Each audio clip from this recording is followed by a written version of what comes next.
everybody, Christie Dustman. I'm in my own backyard here, and this little raised retaining bed has some interesting conifers in it. It's a grouping of conifers that have a slower growth rate. And what I want to show you today is something that you may encounter, and it's very puzzling. So you can see on this conifer here, this is a Conifer obtusa nana, obtusa gracilis nana, and you see that its growth, its form is kind of these rounded fans of foliage, and then all of a sudden out of nowhere comes this rogue piece of growth that doesn't look at all related to the rest of the plant. So then you wonder to yourself, what is this? How can we understand this? So what this is the plant itself is reverting back to its original parentage.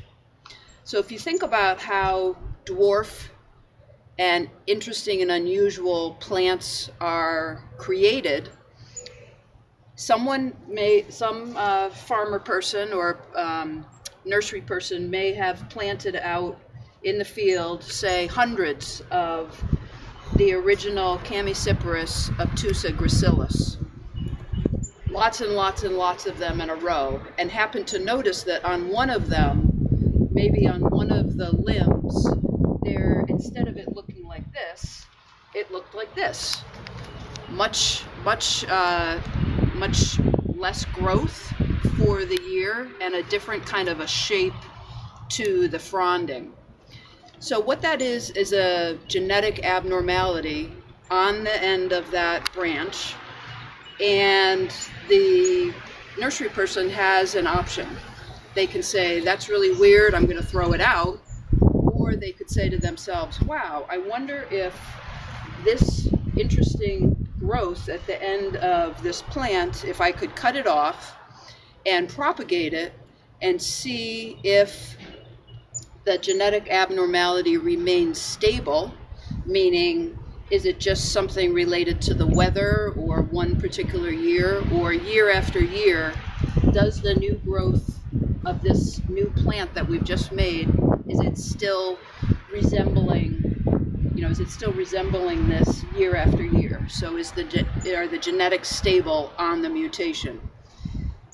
So that's how a lot of plants come into the trade, is they happen to be genetic mutations on the mother plant, the straight species. So what's happening here is that on this genetic mutation, this little part here on this arm of the plant has reverted back to its original parentage. So what I'm going to do is I'm actually going to cut it off. Now you might wonder, why would I do that? Well, if you look at it over time, so this guy here last year grew about 12 to 14 inches of length in 1 year. The rest of this plant grew about 2.5 inches. So you can imagine that in the future, if we were to let this stay on the plant, in the future, there'd be this big poof that comes out of the plant, and eventually the reversion, the original genetics, would shade out and probably kill this more desirable plant. So that's why I'm going to cut it off, is because I don't want the plant to continue to feed it and for it to continue to grow 12, 14 inches every year. So I'm simply going to snip it off